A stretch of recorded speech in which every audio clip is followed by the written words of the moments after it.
Mesdames et messieurs, bonjour. Bienvenue à ce nouveau rendez-vous des petits déjeuners de la SSI. Nous avions vu la dernière fois les sauvegardes. Aujourd'hui, nous allons voir les mots de passe. Mots de passe qui sont aussi un des éléments de la sécurité de votre système d'information et qui sont aussi importants que les sauvegardes. Donc, je m'appelle Jérôme Martignago, je suis au service SSI de CDG avec Loïc Delpech et Marc Coulon, que vous connaissez peut-être déjà. Alors, Olivier Pomaré m'assiste pour cette présentation, c'est lui qui est à la régie, c'est grâce à lui que vous allez voir défiler et apparaître les différents écrans. Donc, nos missions à la SSI, en plus des sauvegardes, des antivirus, des audits de sécurité, des conseils en équipement, nous menons d'autres actions. Et dans les actions, il y a les petits déjeuners, notamment celui-ci, alors qui n'est pas forcément un petit déjeuner aujourd'hui, puisque ce sera une rediffusion suite à un petit problème technique. Mais on va quand même garder le même nom pour le rendez-vous. C'est les e-rendez-vous de la SSI. Alors, aujourd'hui, la thématique, la gestion des mots de passe. Alors, pourquoi la gestion des mots de passe? Parce qu'aujourd'hui, dans les collectivités, de plus en plus, cette gestion des mots de passe est critique. Et on va voir pourquoi elle est critique, au même sens que les autres éléments, que la sauvegarde et les autres éléments. Alors, quels sont les types de mots de passe? Il y en a plusieurs. Déjà, les bons. Ça, c'est déjà la meilleure partie. C'est ce qu'on devrait avoir tout le temps, des bons mots de passe. Malheureusement, on en a aussi des mauvais. Et les mauvais mots de passe, nous allons le détailler tout à l'heure, de façon à expliquer ce qu'il ne faut surtout pas faire pour gérer ces mots de passe. Les mots de passe, c'est des récurrents aussi. Ils sont pas bons. Quand ils sont pas bons, parce qu'ils sont récurrents. Pourquoi? Parce que si vous perdez un mot de passe ou si un mot de passe est usurpé, le fait qu'il soit récurrent peut générer ce genre de problème. Le pirate qui aurait récupéré un mot de passe pourrait accéder à tous vos sites et à tous vos services. Les passe-phrases, ce sont des bons mots de passe. Ce sont des mots de passe constitués de plusieurs mots qui vont être les uns derrière les autres, qui ont des avantages et des inconvénients. On le verra plus tard. Les bons mots de passe, ce sont des mots de passe complexes. Et on verra quelle est la problématique des mots de passe complexes, comment les gérer derrière.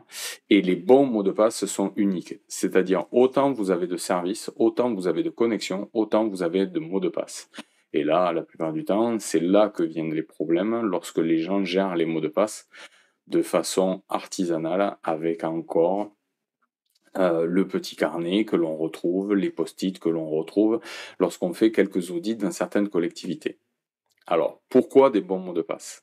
Les mots de passe aujourd'hui, ce sont les moyens d'accéder à vos ordinateurs, à vos services, aux différents éléments que vous allez avoir dans votre système d'information.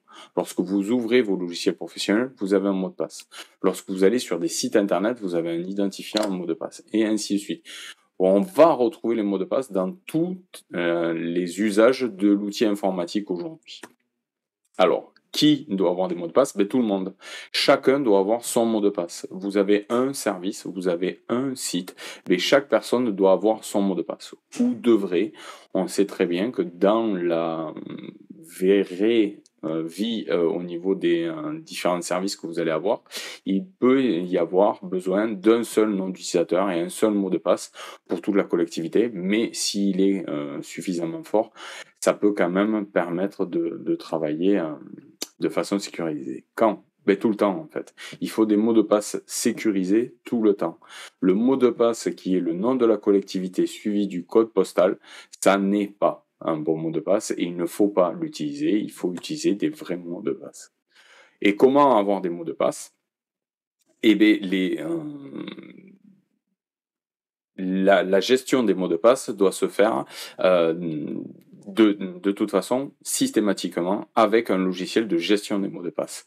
Le fichier traitement de texte ou le fichier tableur avec les mots de passe à l'intérieur, ce n'est pas une bonne solution. C'est vraiment une solution qui n'est plus bonne. Elle a peut-être été bonne à un moment, on va dire il y a quelques années, mais ce n'est plus ce qu'il faut faire. Aujourd'hui, il y a des logiciels et on le détaillera plus tard. Les mots de passe de quoi? Mais de tout, en fait.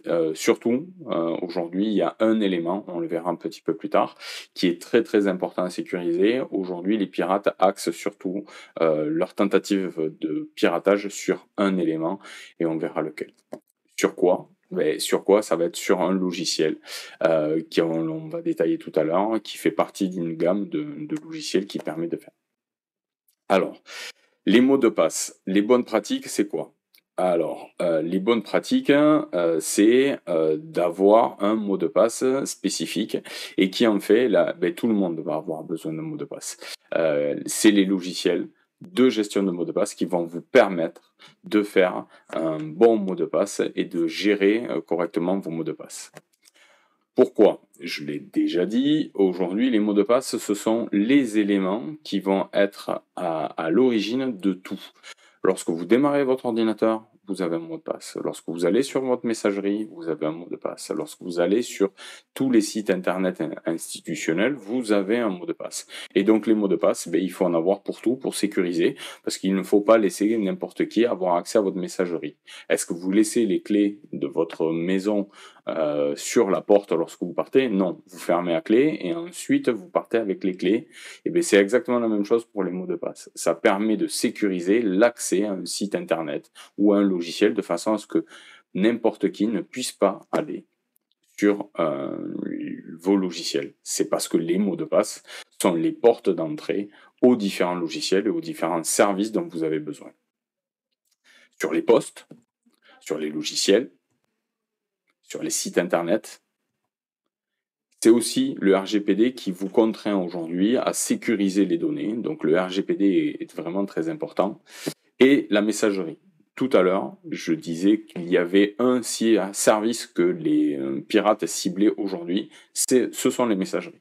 Aujourd'hui, les pirates ont plus d'intérêt à récupérer votre mot de passe de messagerie qu'à récupérer autre chose. Pourquoi? Parce que la plupart du temps, dans la messagerie, vous avez tout. Vous avez non seulement des informations sensibles, mais en plus, vous avez des contacts. Et des contacts, c'est une mine d'or pour les pirates. C'est à partir du moment où ils ont une liste de contacts, ils savent qu'ils peuvent contacter. Le fameux mail que vous avez tous reçu à un moment ou un autre, je ne peux pas t'appeler, je te contacte par messagerie, recontacte-moi par message, j'ai besoin d'informations. Tout ça, c'est suite à un piratage d'une messagerie. Donc il faut absolument que le mot de passe de la messagerie soit sécurisé au maximum. Alors, si on prend cybermalveillance, qui est le site internet des collectivités et qui fait foi au niveau de tous les sites et de tous les services de l'État, il préconise au niveau des mots de passe des bonnes pratiques. Il faut un mot de passe pour chaque service. C'est-à-dire que chaque fois que vous avez un site internet, chaque fois que vous avez un service, vous avez un mot de passe et il est unique pour chacun. Il faut qu'il soit suffisamment long et complexe. Il faut que ce mot de passe-là, ça ne soit pas Toto 123 ou mot de passe ou le nom de la collectivité suivi du code postal. Je l'ai déjà dit, je le redis parce que c'est quelque chose que l'on voit régulièrement et qui malheureusement n'est pas assez sécurisé. Il faut utiliser un mot de passe impossible à deviner. Bah oui, le nom de la collectivité suivi du code postal, c'est facile. Votre nom de famille avec votre prénom ainsi que votre date de naissance, c'est une donnée qui est quasiment trouvable en moins de 1 minute sur Internet. Il suffit de connaître le nom de la secrétaire de la mairie, c'est facile à trouver, et sa date de naissance, on la trouvera très facilement. Donc si vous utilisez ça, c'est trop simple. Pareil pour le nom du président ou autre. Il faut utiliser un gestionnaire de mots de passe. Et ça, on va le détailler tout à l'heure et vous aurez une petite démonstration de savoir comment utiliser un gestionnaire de mots de passe. En plus, c'est gratuit. Les logiciels ne sont pas payants pour gérer les mots de passe, puisque souvent, c'est un frein à la mise en place de certains logiciels. Il existe bien sûr des logiciels de gestion de mots de passe payants, mais le logiciel qui est recommandé par Cybermalveillance et par l'ANSSI, il est gratuit. Je vous donne le nom de suite, il s'appelle KeePass. Et on le verra et on le détaillera tout à l'heure. Dès que vous avez un doute sur le fait que vous ayez un mot de passe qui a été usurpé sur un service, il ne faut pas hésiter. Il faut changer le mot de passe. Vous avez un doute sur le fait que quelqu'un ait pu se connecter à votre place à la messagerie, on change le mot de passe. Vous avez un doute sur le fait que quelqu'un puisse démarrer votre ordinateur à votre place lorsque vous avez quitté la mairie, il faut changer le mot de passe. On ne doit pas laisser quelqu'un avec la possibilité de démarrer l'ordinateur à votre place. On ne le communique jamais, son mot de passe. Il est à vous. Le mot de passe de votre ordinateur, il est à vous. Même l'administrateur système, chez nous, ne connaît pas nos mots de passe. Il peut le réinitialiser, il peut faire des choses, mais il ne le connaît pas en lui-même. Nous ne connaissons pas les mots de passe des collectivités. Lorsqu'on a besoin de les conserver, on les conserve dans un KeePass. On ne s'amuse pas à les retenir, puisque de toute façon, c'est impossible. On n'utilise pas les mots de passe sur un ordinateur partagé. Alors pourquoi? Parce que pendant très longtemps, on avait des gens qui allaient dans des cybercafés et autres et qui utilisaient leurs mots de passe et qui les stockaient sur ces ordinateurs-là. C'est beaucoup, beaucoup trop dangereux. Un ordinateur qui est partagé aujourd'hui dans une collectivité, quand vous avez des points cyber et autres, si on utilise son mot de passe, il faut avoir au moins la connaissance de comment supprimer les mots de passe dans le navigateur. Parce que dans le navigateur, on trouve très facilement les mots de passe. La double authentification, qu'est-ce que c'est? La double authentification, c'est quelque chose qui permet, sur certains sites internet, de valider non seulement un nom d'utilisateur, un mot de passe, mais en plus, ça vous demande une confirmation, soit par l'envoi d'un mail, soit par l'envoi d'un numéro sur un SMS, sur un numéro de téléphone que vous avez enregistré, ou encore de temps en temps avec l'utilisation de clés de sécurité qui vont vous permettre de vous authentifier par soit le fait d'appuyer sur un bouton, soit le fait d'avoir une empreinte digitale sur différents éléments de sécurité. C'est quand c'est possible. C'est quasiment possible sur beaucoup de sites, mais c'est pas totalement faisable tout le temps. Les logiciels de métier ne le permettent pas toujours, même jamais. C'est très très rare. Donc si on peut, on le fait. Surtout sur de la messagerie, comme je vous ai dit, c'est aujourd'hui l'élément le plus sensible de votre service informatique. Dès que vous avez un service qui vous donne un mot de passe, par défaut, il faut le changer. On ne va pas garder le mot de passe ad vitam. C'est-à-dire, c'est pas parce que vous avez une nouvelle messagerie qui vous ont donné un mot de passe que vous allez le conserver. Aussitôt, on le change. Pourquoi? Parce qu'il y a une possibilité que le mot de passe ne soit pas assez fort. Il ne va pas sécuriser le service sur lequel vous voulez vous connecter. Donc ce mot de passe-là, il faut le changer. Vous avez reçu comme quoi vous aviez accès à un site internet et que le mot de passe c'est Toto 4525, on le change. On ne laisse pas Toto 4525. On le choisit très robuste, d'accord? Pour la messagerie. Ça, c'est une des recommandations qui est donnée, c'est-à-dire choisissez un mot de passe particulièrement robuste pour votre messagerie. Cybermalveillance a vraiment identifié que les messageries, aujourd'hui, étaient le point d'entrée principal de toutes les attaques qui se passaient.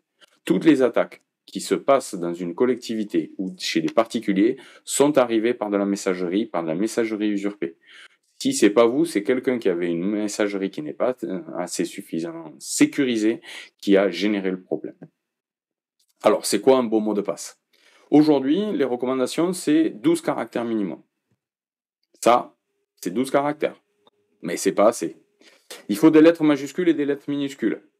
On a des lettres majuscules, on a des lettres minuscules. Mais ce n'est toujours pas sécurisé.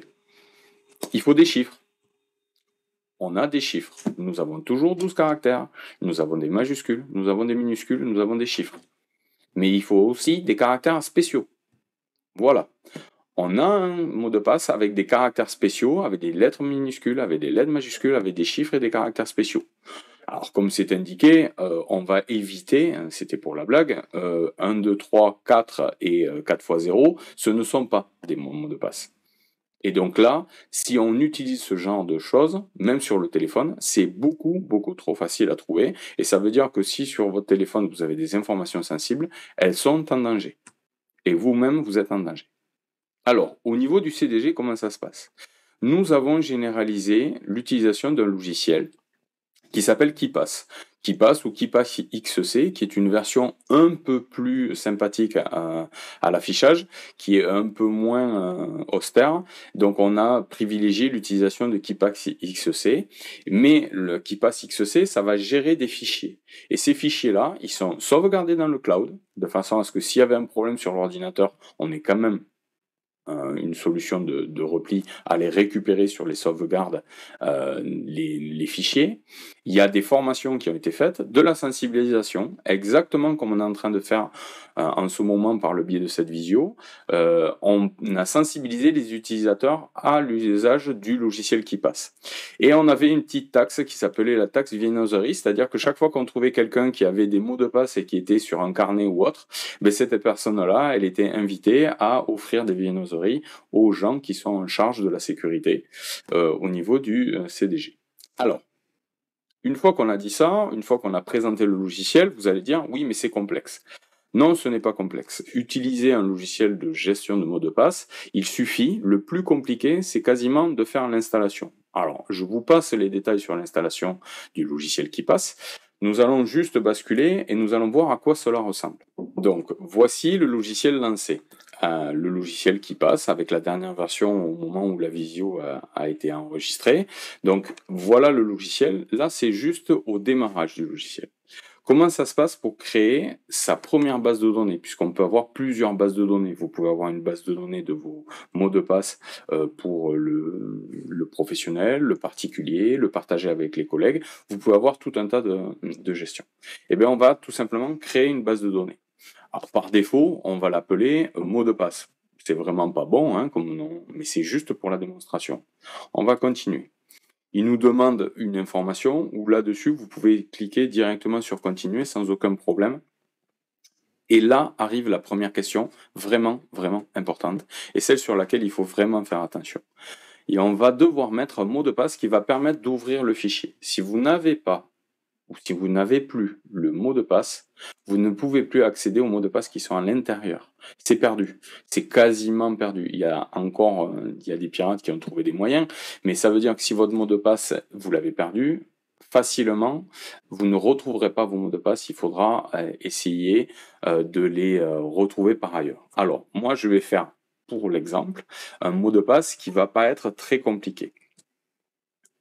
Mais je suis obligé de faire quand même quelque chose pour que le logiciel soit content. Vous voyez que j'ai tapé un mot de passe qui n'est pas le même mot de passe des côtés, mais je vais vous montrer de façon à ce qu'il soit le plus facile pour vous. Donc vous voyez que j'ai tapé mot de passe. J'ai utilisé ici différents éléments. Je vais donc utiliser ce mot de passe pour sauvegarder et pour sécuriser ma base de données de mots de passe de démonstration. Et donc le but là, c'est de ne pas l'oublier surtout. Je fais terminer. Alors là, il me dit bien sûr que les mots de passe ne correspondent pas puisque je n'ai pas mis le même mot de passe en haut et en bas. Et donc là, je vais faire la même chose. Je vais taper le même mot de passe. Et donc là, le mot de passe étant identique, vous voyez que la barre rouge a disparu. Et à ce moment-là, je peux faire terminer.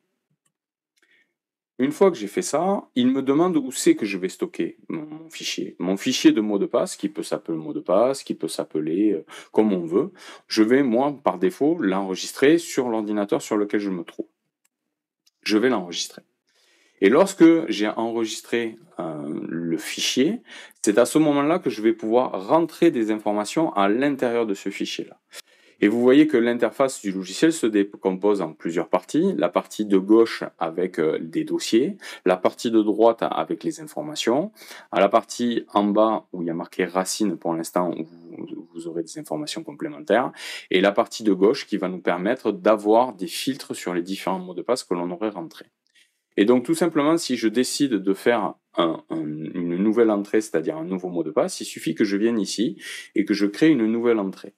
Et la nouvelle entrée, c'est quoi? Ça va être un élément de la sauvegarde, des mots de passe que je veux conserver.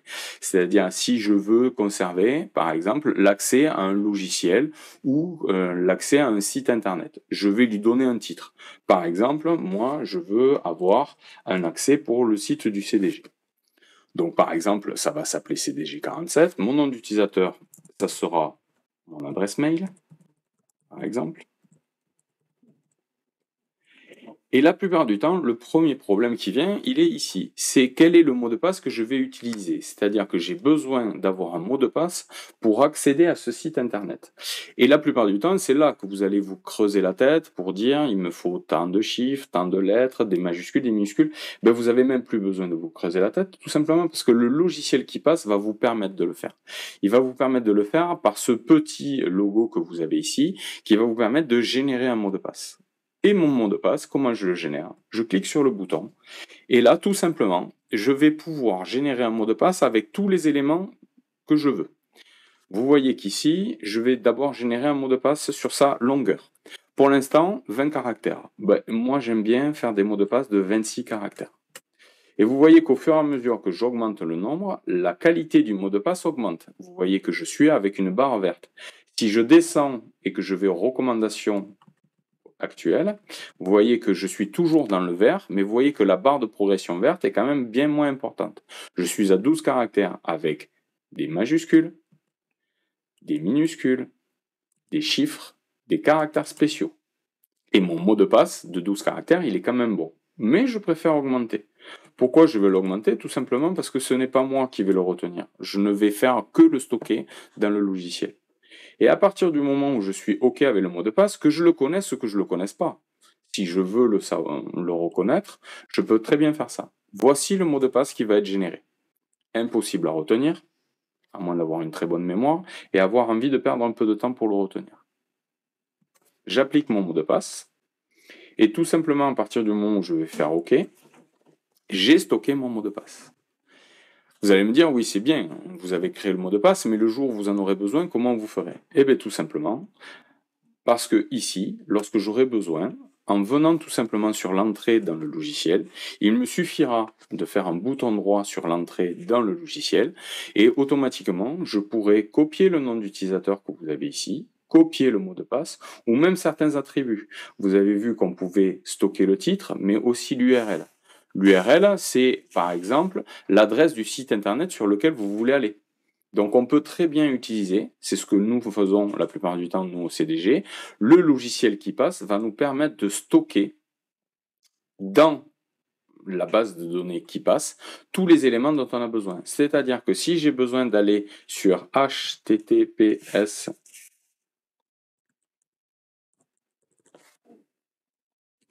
numérique 47.fr, à partir du moment où je vais faire OK, cela va me permettre de stocker dans ma base de données, ici, l'adresse du site internet. Et donc ça va faire que directement depuis le logiciel qui passe, lorsque je vais cliquer dessus, automatiquement, cela va ouvrir le navigateur par défaut et ça m'envoie directement sur le site numérique 47. Et si j'avais besoin de me connecter, automatiquement, j'aurai les informations et je pourrai ouvrir la base de données pour récupérer le nom d'utilisateur et ensuite le stocker et le coller à l'endroit où j'en aurai besoin sur le site internet. Donc la gestion des mots de passe peut se faire très simplement. Alors, j'ai parlé ici de dossier, vous avez la possibilité de créer, alors j'ai dit dossier parce que c'est l'habitude, mais on peut créer des groupes en fait, hein, c'est comme ça que ça s'appelle dans le logiciel. Donc si par exemple j'ai besoin de créer un groupe CDG, je peux avoir un groupe CDG dans lequel je n'ai aucune entrée, bien sûr, puisque l'entrée que j'ai fait tout à l'heure, elle était à la racine. Je peux la prendre, la déplacer, et automatiquement, dans le groupe CDG, j'ai l'entrée que je viens de créer. Donc vous voyez que pour gérer et créer des mots de passe, c'est très très simple. Nouvelle démonstration, j'ai besoin de faire un test, je vais refaire une démo, j'ai besoin juste d'un mot de passe, il suffit de venir ici sur le générateur de mots de passe, je clique, je peux générer un mot de passe et je peux aller encore plus loin. Je peux générer un mot de passe. Vous voyez, il suffit de cocher ou de décocher ASCII étendu, qui est une table de caractères encore plus spéciaux que les caractères spéciaux. Et vous voyez comme mon mot de passe, il est au maximum de la sécurité. C'est-à-dire que ce mot de passe-là, aucun pirate ne pourra le trouver. Les mots de passe, c'est exactement comme essayer de cambrer une maison. Si la maison elle est fermée à clé, le voleur il va essayer plutôt d'aller sur une maison qui est ouverte. Ben là c'est exactement la même chose. À partir du moment où vous avez un mot de passe très sécurisé, ça empêche les voleurs ou les pirates d'essayer d'accéder à votre mot de passe. Voilà pour une petite démonstration du logiciel KeePass. Si vous avez des besoins, en fonction des collectivités, vous pouvez faire appel soit à notre collègue du RGPD, Jennifer Quilez, pour vous aider à la mise en place, ou autrement par le biais de la mission TTIM, où nous pouvons vous accompagner sur la mise en place de cet outil-là. Puisque nous faisons aussi dans nos missions, au niveau de la SSI, nous faisons les sauvegardes des portées. Nous avons des sauvegardes que nous mettons en place dans la plupart des collectivités, puisque nous avons 371 postes qui sont installés, nous avons des serveurs, ça c'est la partie sauvegarde. On gère aussi les parties antivirus, donc on a plus de 1000 installations aujourd'hui, hein. Le slide n'est plus à jour, on a dépassé les 1100. Nous faisons des audits de sécurité, c'est là que nous avions constaté qu'il y avait des gros problèmes de gestion des mots de passe, et c'est pour ça que nous avons fait cette visio, de façon à vous présenter l'outil qui vous permettrait de le faire. Et donc, dans les préconisations, nous faisions souvent la préconisation d'installer le logiciel KeePass, et nous faisions une petite formation dans le cadre des audits de sécurité que vous avez droit à un tous les 3 ans dans le cadre de la convention accompagnement numérique. Nous faisons aussi des conseils en équipement, qui permet de faire l'analyse, une rédaction d'un cahier des charges, les grilles d'analyse et l'étude et la notation des réponses. Ça vous permet d'acheter le matériel le plus correspondant à vos besoins dans votre collectivité en fonction des besoins que vous aurez exprimés et que l'on aura rédigé dans le cahier des charges. Nous faisons aussi d'autres actions, donc effectivement, les lettres d'information par lesquelles vous avez été informé de cette visio qui finalement n'est plus une visio mais une simple vidéo en ligne. On fait des dépannages lorsqu'il y avait des absences des prestataires, surtout dans le cadre du Covid-19. Mais c'est pour cela aussi qu'aujourd'hui vous avez une nouvelle mission qui est la mission TTIM qui permet de pallier à la défaillance de certains prestataires qui ne font plus certaines missions dans les collectivités. Et nous faisons aussi des solutions internes que nous mettons en place, donc notamment KeePass, c'est remis ici parce qu'on a vraiment sensibilisé nos collègues à l'utilisation du logiciel KeePass pour la gestion des mots de passe. Et nous avons aussi quelques projets sur de la visioconférence, de l'audoconférence, de l'espace de stockage, et nous faisons aussi de la veille technologique. Il existe un site qui fait référence, c'est cybermalveillance.gouv.fr, qui est un site de la République française, donc qui permet de recenser, il recense sur ce site-là toutes les bonnes pratiques pour les particuliers et les collectivités territoriales.